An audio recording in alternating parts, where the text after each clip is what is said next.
Shalom, kita masuk pada seri yang kelima dari rangkaian topik menafsir Alkitab secara sederhana. Kita mempergunakan buku James Braga untuk melakukan pendekatan terhadap Alkitab. Nah, kali ini kita akan masuk pada satu pendekatan yang terdapat dalam buku James Braga, yaitu pendekatan secara historis. Nah, Alkitab ini sebenarnya bisa dikatakan sebagai kitab sejarah, karena banyak kitab di dalam Perjanjian Lama maupun di dalam Perjanjian Baru, ya isinya itu adalah kumpulan kejadian-kejadian.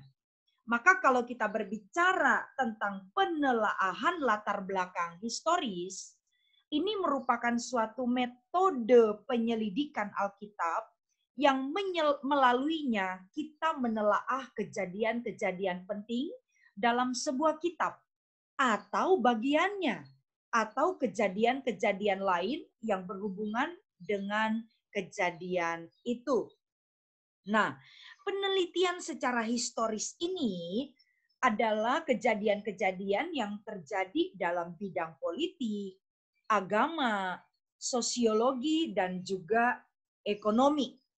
Memang sepertinya kalau kita melihat pada seri sebelumnya, ketika kita membahas tentang pendekatan secara budaya, sepertinya kok tumpang tindih dengan apa yang akan kita pelajari. Tentu tidak bisa dipungkiri ketika kita berbicara tentang budaya, maka kita sedang berbicara sebuah periode sejarah. Sebaliknya, ketika kita bicara sejarah, maka kita sedang berbicara konteks budaya di suatu masa. Ada beberapa contoh tentang manfaat dari latar belakang historis yang dimunculkan oleh James Braga di dalam bukunya. Contoh yang pertama itu mengenai pentingnya sejarah di dalam kitab Rut. Pada Rut pasal yang pertama, ayat yang pertama, di sana dikatakan, pada zaman para hakim memerintah, ada kelaparan di tanah Israel. Lalu pergilah seorang dari Betlehem Yehuda beserta istrinya dan kedua anaknya laki-laki ke daerah Moab untuk menetap di sana sebagai orang asing. Pernyataan pendahuluan ini langsung menunjuk kepada kitab yang mendahului kitab Rut, yaitu kitab Hakim-Hakim. Jadi kalau kita ingin memperoleh sebuah pandangan yang memadai tentang masa hidup dari tokoh-tokoh dalam kitab Rut, kita perlu tahu keadaan di Israel sebagaimana dijelaskan dalam kitab Hakim-Hakim. Pada waktu kita baca kitab Hakim-Hakim, khususnya pasal 17 sampai 21, di sana kita jadi mengerti bahwa negeri ini sedang kacau balau karena setiap orang melakukan apa yang benar menurut pandangannya sendiri. Nah, meskipun begitu, di tengah-tengah keadaan yang begitu tragis ini, di dalam kitab Rut kita bisa melihat tangan Allah itu yang berkuasa bergerak dengan diam-diam dan tidak kentara untuk melaksanakan rencananya bagi dua pribadi yang saleh, yaitu Rut dan Boaz. Demikianlah latar belakang historis kitab Rut mengingatkan kita bahwa Allah menguasai secara sepenuhnya semua keadaan di dalam hidup umatnya, dan dia mampu menggenapi rencana-rencananya untuk umatnya, meskipun dalam keadaan yang bertentangan pada waktu itu. Contoh kedua yang dimunculkan James Braga adalah dalam Mazmur pasalnya yang ke-34. Coba perhatikan apa yang tertulis di dalam Mazmur ini pada waktu Daud pura-pura tidak waras pikirannya di depan Abimelek sehingga ia diusir lalu pergi. Nah, kalau kita mencoba untuk menemukan rincian kejadian ini terdapat di dalam 1 Samuel pasal 21 ayat 10 sampai 22 ayat 2. Pasal-pasal yang lebih awal dari kitab ini menceritakan bagaimana Daud dikejar-kejar oleh Saul yang ingin membunuh menantunya ini dengan cara apa saja. Daud tidak lagi berharap dan memandang kepada Allah saja. Tetapi dalam keadaan ini, dia lari ke raja kota Gad, ya. Nah, ini menunjukkan bahwa Daud juga pernah melakukan kekeliruan di sini, saudara. Ya, dia mencari perlindungan pada musuh terbesar Israel, dan pada waktu itu, ya, dia tidak datang kepada Tuhan. Waktu pegawai-pegawai Akhis tahu identitas Daud, mereka langsung laporkan kepada raja mereka.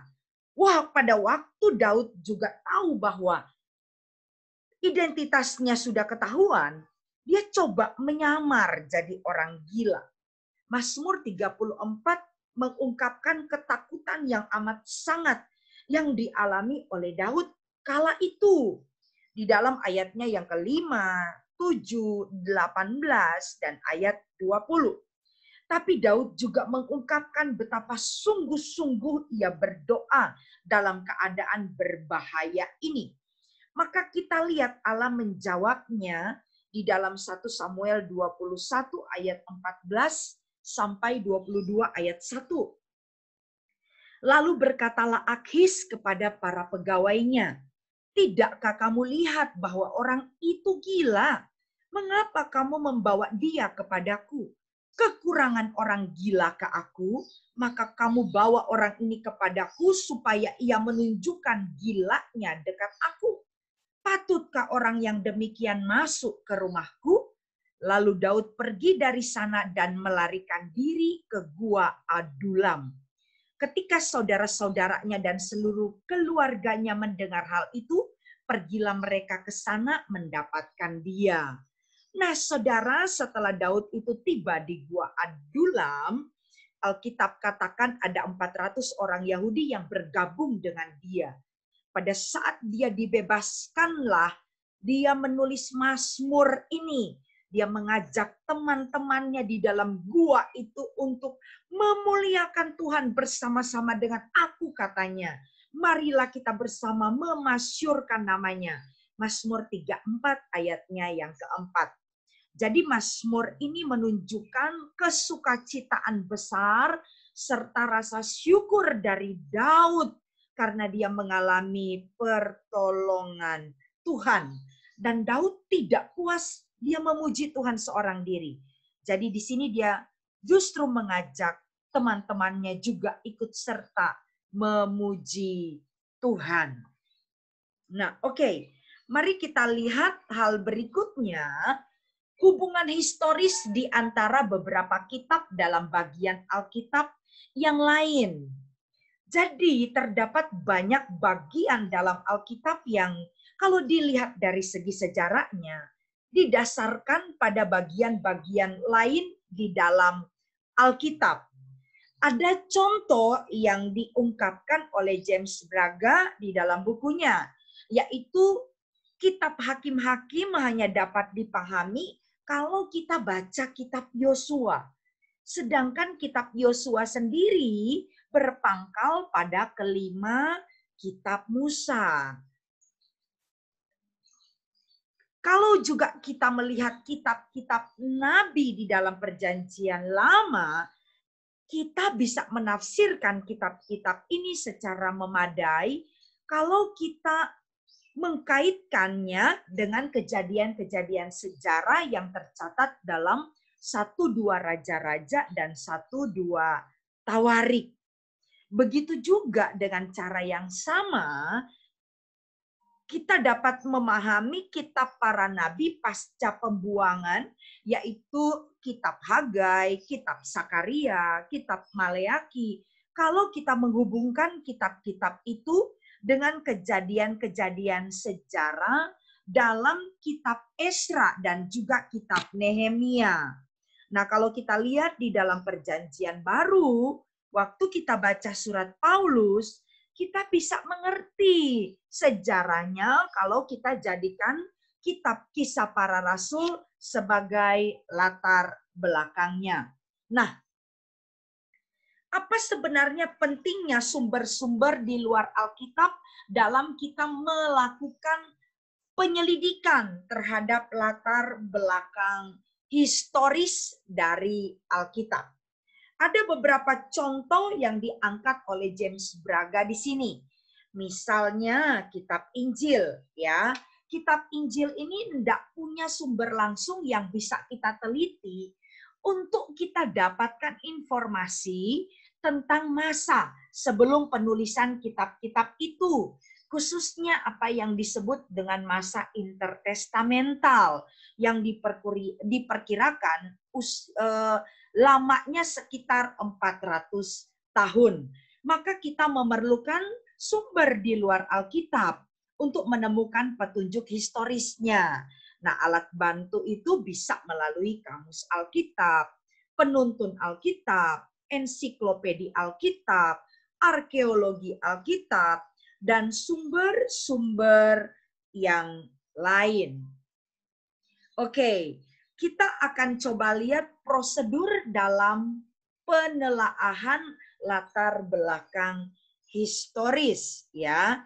Jadi karena sejarah ini mengandung banyak hal yang berhubungan dengan geografi dan kebudayaan, maka sebagian prosedur di dalam kita melakukan penyelidikan latar belakang historis ini akan sangat mirip dengan prosedur di bab-bab sebelumnya yang sudah kita bahas di seri sebelumnya dalam topik seri menafsir Alkitab secara sederhana. Tapi tentu saja ada beberapa perbedaan di sini. Baik, kita akan lihat hal yang pertama, untuk melakukan pendekatan terhadap latar belakang historis, maka kita harus membaca seluruh kitab yang kita sedang selidiki itu berulang-ulang. Sambil kita perhatikan petunjuk-petunjuk yang mungkin menjelaskan alasan kenapa kitab itu ditulis. Nah, jelas akan jauh lebih mudah dan cepat untuk kita langsung mencari keterangan yang diperlukan dalam sebuah buku daripada membaca Alkitab itu sendiri. Ya, maksudnya kita bisa lebih cepat dapatkan dari alat bantu. Tapi kita jangan gampang juga langsung tergoda cari alat bantu. Baca dulu apa yang disampaikan di dalam kitab itu sendiri, ya. Jadi ada beberapa petunjuk yang perlu kita perhatikan. Yang pertama, suatu pernyataan yang jelas dan tegas dari si penulis tentang alasannya dan tujuannya menulis sebuah kitab. Contohnya, kalau kita coba lihat di dalam Injil Yohanes, di mana sang rasul mengatakan bahwa semua yang tercantum di sini telah dicatat supaya kamu percaya bahwa Yesuslah Mesias, Anak Allah, dan supaya kamu oleh imanmu memperoleh hidup dalam namanya. Yohanes 20 ayatnya yang ke-31. Lalu kemudian kita perlu memperhatikan persoalan-persoalan atau kebutuhan-kebutuhan khusus yang disebutkan oleh si penulis kepada orang-orang yang menerima suratnya. Hal ini terjadi pada saat Paulus menulis surat yang pertama kepada jemaat di Korintus. Waktu gereja ini masih sangat muda dan sudah ditimpa oleh berbagai persoalan internal, persoalan perpecahan, persoalan pertikaian, persoalan imoralitas, dan juga persoalan kesombongan atas karunia-karunia roh. Nah, hal selanjutnya yang perlu kita perhatikan adalah penekanan khusus atau ciri-ciri tertentu di dalam kitab tersebut. Sebagaimana kita tahu bersama, setiap kitab dalam Alkitab itu punya penekanan-penekanan khusus tersendiri.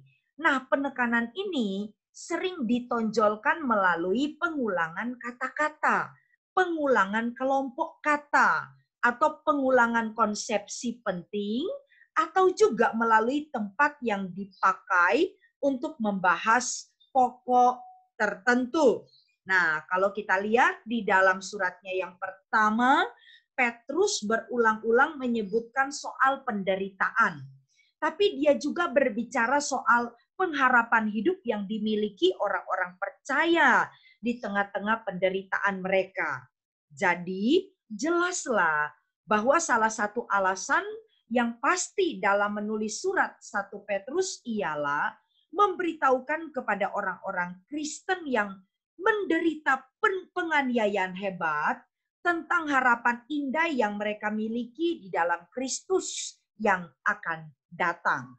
Kemudian hal selanjutnya itu kita juga harus melihat penekanan pada kejadian penting yang tercantum di dalam kitab yang sedang kita selidiki. Waktu kita pelajari sebuah kitab, bahkan kitab yang bukan terutama bersifat sejarah, kita mungkin akan heran melihat betapa banyaknya petunjuk tentang kejadian-kejadian yang terdahulu yang ada di dalam kitab itu. Nah, dalam keadaan seperti ini mungkin sulit untuk mengetahui kejadian-kejadian lampau mana yang punya kepentingan khusus. Kita coba ambil contoh surat Paulus kepada jemaat di Filipi. Di sana setidaknya ada 12 pokok penting yang bersifat historis ya dalam surat yang ringkas ini. Waktu kita sampai pada setengah bagian yang kedua dari pasal 4, kita baca di sana bagaimana Paulus itu berterima kasih kepada orang Kristen di Filipi karena mereka sudah banyak menolong Paulus, memberikan banyak pemberian kepada Paulus. Nah, pemberian ini tidak hanya satu kali, tapi berkali-kali. Bahkan Paulus juga mengatakan bahwa ketika saat dia menulis surat Filipi, dia dipenjarakan di Roma. Dan jemaat di Filipi itu mengutus Epafroditus, seorang dari anggota jemaat Filipi, untuk membawa lagi berkat yang lain kepada Paulus, ya.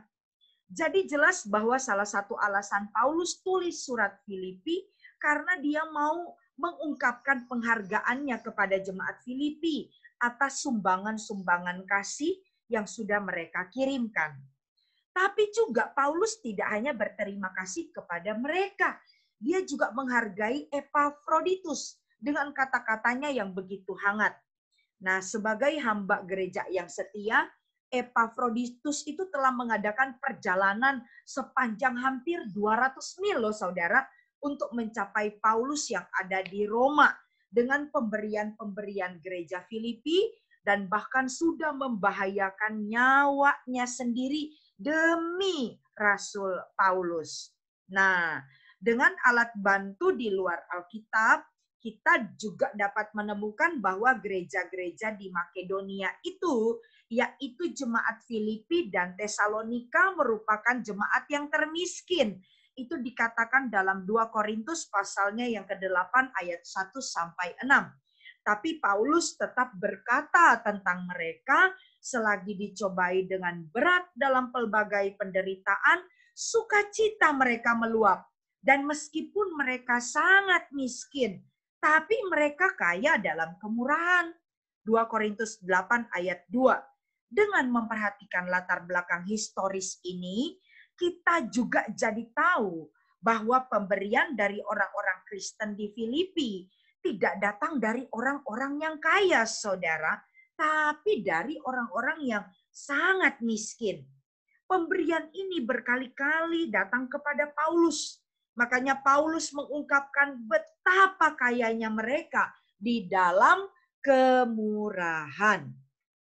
Oke, selanjutnya yang perlu kita perhatikan di dalam pendekatan historis ini adalah perhatikan dan catat keterangan-keterangan yang berkaitan dengan penulis seputar kepribadiannya. Carilah petunjuk tentang kepribadian atau biografinya dalam kitab yang sedang kita teliti. Nah, contohnya kalau kita sedang menelaah surat-surat Petrus, kita juga perlu tahu tentang hidup dan wataknya. Ada beberapa hal tentang masa hidup dan watak Petrus yang bisa kita temukan di dalam surat-surat kirimannya. Tapi kita juga bisa dapatkan fakta yang lain tentang Petrus kalau kita membaca kitab Injil dan kisah para rasul gitu ya. Nah, kalau kita lihat di salah satu ensiklopedia Alkitab, di situ ada kutipan dari Eusebius, seorang sejarawan pada awal kekristenan. Dia katakan bahwa Petrus itu mati syahid dengan disalib pada saat penganiayaan orang Kristen di bawah pemerintahan Nero pada tahun 64 Masehi. Eusebius juga melaporkan bahwa Petrus minta disalib dengan kepala di bawah. Nah, kita coba lihat ke kitab Yunus. Di sana memang Alkitab tidak cantumkan nama penulisnya. Tapi ada anggapan umum bahwa Yunus yang informasinya bisa kita temukan dalam 2 Raja-Raja 14 ayat 23 sampai 27 bahwa dia berasal dari Gath-Hefer, sebuah kota kecil beberapa mil di sebelah barat daya Danau Galilea, merupakan penulis dari kitab Yunus. Walaupun Yunus benar-benar seorang pembawa berita dari Tuhan, tetapi kita bisa menemukan dari kitabnya bahwa dia itu sepertinya seorang yang pemarah dan keras kepala. Gitu ya. Oke, kita akan coba lihat hal selanjutnya. Temukan di mana dan kapan sebuah kitab itu ditulis. Ya, jadi kalau kita sedang menyelidiki sebuah kitab, langkah ini kita harus berikan perhatian. Memang di dalam Alkitab kita menemukan keterangan yang jelas tentang kapan dan di mana kitab itu tertulis. Kalau keterangan semacam ini tidak diberikan oleh kitab itu sendiri, maka kadang-kadang faktanya tentang kitab itu kita bisa dapatkan justru di kitab lain dalam Alkitab. Ya, misalnya kalau kita mau menentukan kapan kira-kira dan di mana Paulus menulis surat 1 Tesalonika, maka kita harus bandingkan surat tersebut dengan catatan-catatan sejarah dalam kisah para rasul. Gitu ya. Nah, kemudian kalau kita sudah dapat sumber di dalam Alkitab, kita boleh cari informasi di luar Alkitab sebagai tambahan. Ya, baik. Yang selanjutnya itu yang bagian keempat, catatlah fakta-fakta penting tentang penerima-penerima kitab yang sedang kita selidiki. Nah, di poin yang keempat ini, kita harus pertimbangkan dua hal. Hal yang pertama itu adalah kebudayaan dari orang-orang yang sedang kita selidiki, ya, yang ada tertulis di dalam kitabnya yang kita sedang selidiki. Apa yang perlu kita lihat? Ya, kebangsaannya, bahasanya, tempat tinggalnya, keadaan sekitar mereka. Kita juga jangan sampai tidak memperhatikan status politik, status agama, status sosial, status ekonomi, filsafat hidup mereka, pola pikir mereka, adat istiadat mereka, dan lain sebagainya. Contoh, kalau kita baca surat Petrus yang pertama, kita akan temukan fakta ya tentang orang-orang yang disurati oleh Petrus. Ternyata orang-orang yang menerima surat Petrus yang pertama itu adalah orang-orang Kristen yang tersebar bagaikan orang asing di seluruh Asia, atau apa yang dewasa ini kita sebut sebagai Asia Kecil.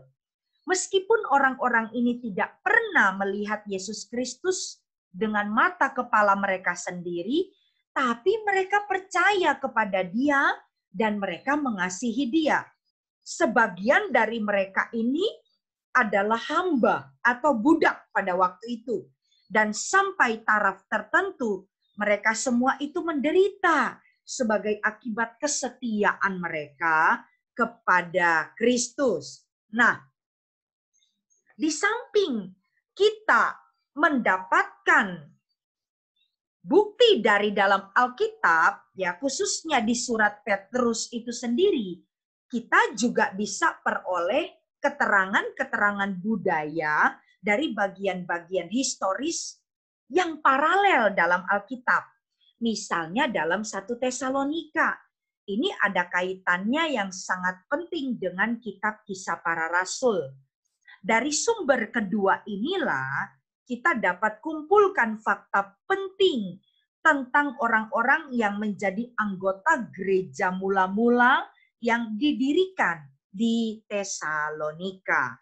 Lalu kemudian hal penting yang harus kita pertimbangkan ketika kita ada di poin yang keempat ini, yaitu dengan melihat berbagai kejadian penting dalam sejarah orang yang disurati.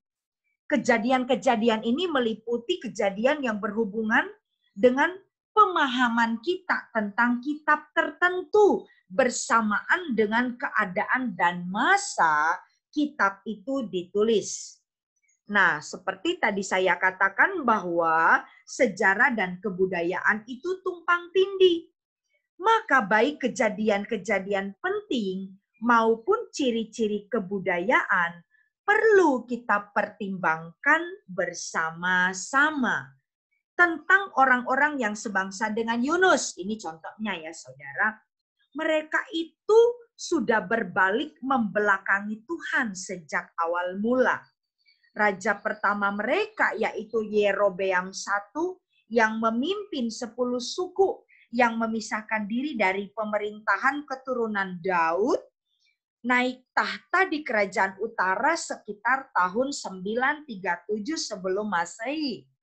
Sebagai tindakan pencegahan supaya rakyatnya itu tidak pergi lagi ke Yerusalem untuk beribadah di Bait Allah, maka rajanya ini yaitu Yerobeam I mendirikan agama saingan, saudara, dengan membuat 2 patung anak lembu emas.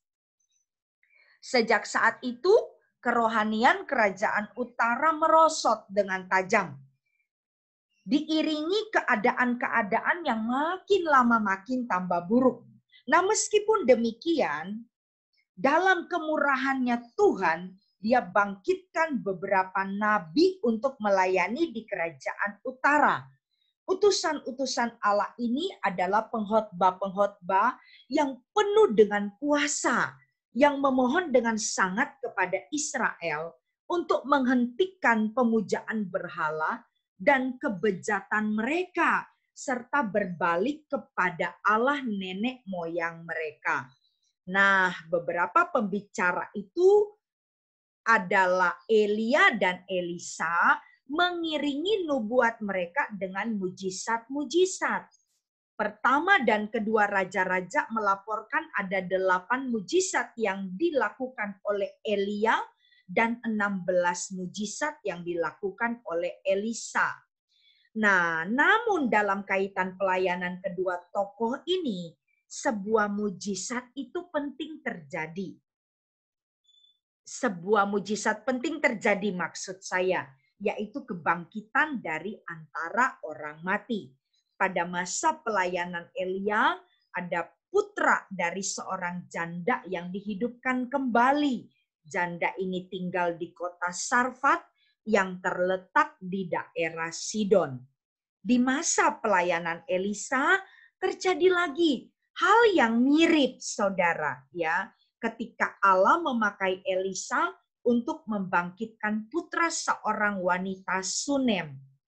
Mujizat ini terjadi dalam batas-batas negeri Israel sendiri. Kemudian setelah Elisa wafat, Tuhan adakan mujizat kebangkitan yang ketiga dan juga di dalam batas negeri Israel. Kejadian ini terjadi pada saat sekelompok orang menguburkan orang di dalam liang kubur yang sama di mana Elisa dikuburkan. Kita baca dalam 2 Raja-Raja pasal 13, dikatakan demi mayat itu kena pada tulang-tulang Elisa, maka hiduplah ia kembali dan bangun berdiri. Saudara bisa bayangkan ya momen itu. Ya. Nah, pasti kabar tentang kebangkitan ini tersiar dengan cepat dong ya. Tentu kejadian-kejadian yang luar biasa ini sudah menggerakkan Israel untuk memperhatikan berita dari para nabi serta berbalik kepada Tuhan sebelum terlambat. Cilakanya justru mujizat-mujizat kebangkitan ini nampaknya tidak punya dampak penting dalam kehidupan rohani rakyat Israel.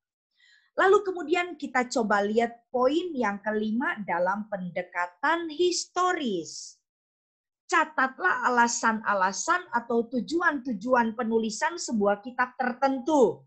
Nah, setelah kita mempelajari latar belakang historis, silakan buat kesimpulan tentang alasan-alasan penulisan dari kitab tersebut. Ya, kita akan coba lihat beberapa contoh tentang alasan penulis menulis beberapa hal, beberapa kitab, khususnya di dalam kitab Yunus ya. Kita coba lihat. Ternyata di sini hal pertama mau diajarkan bahwa bangsa Israel itu adalah kepada bangsa Israel bahwa Allah mengasihi orang Israel dan non-Israel dan menginginkan keselamatan keduanya.